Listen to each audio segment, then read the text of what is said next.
Today's going to be a fun video. We're going to be talking about bonuses that the government has gotten for doing fuck all. First up, we have Canada's Infrastructure Bank, which who the fuck knows what those people do, but apparently they deliver outcomes such as sustainable economic growth, connected communities, and climate change action. But what they're really supposed to be doing is providing infrastructure support for the private sector.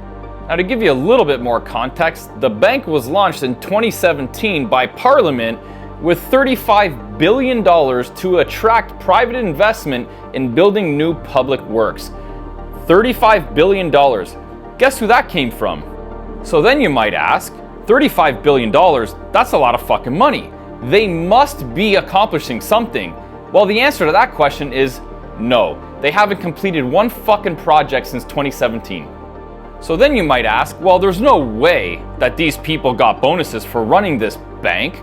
Actually, you'd be wrong. Infrastructure Bank paid bonuses to all executives and managers.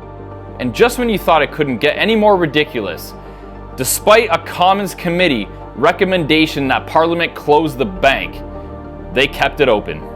So how much did they get, you might be asking? Well, the answer to that question is $7.7 million in bonuses, which equates to around $85,000 per person.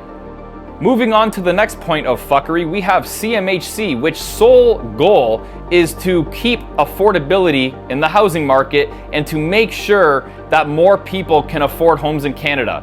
We are driven by one goal: housing affordability for all. But wait, during the housing affordability crisis, CMHC hands out $75 million fucking dollars in bonuses.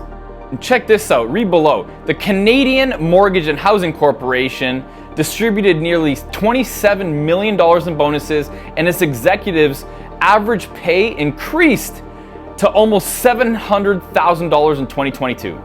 In what kind of fucking clown world do we live in where you can completely fail at your job and still be rewarded for it?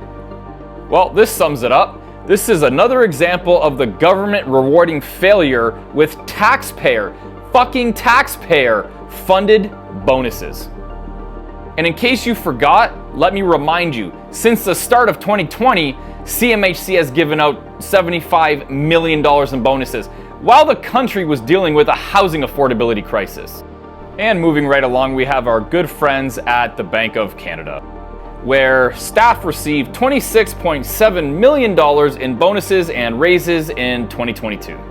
Now, before we even go any further about the Bank of Canada, let me remind you that the main objective of the Bank of Canada is to maintain reasonable inflation rates. So you might ask, Dan, how effective has the Bank of Canada been at their main objective? Not so fucking good, with inflation reaching a 40-year high. Also, records obtained by the Canadian Taxpayers Federation also show that the number of Bank of Canada employees making over $100,000 per year more than doubled between 2015 and 2022. Well, thanks for watching, and this is really the only appropriate conclusion to this video because this is the fucking world we live in.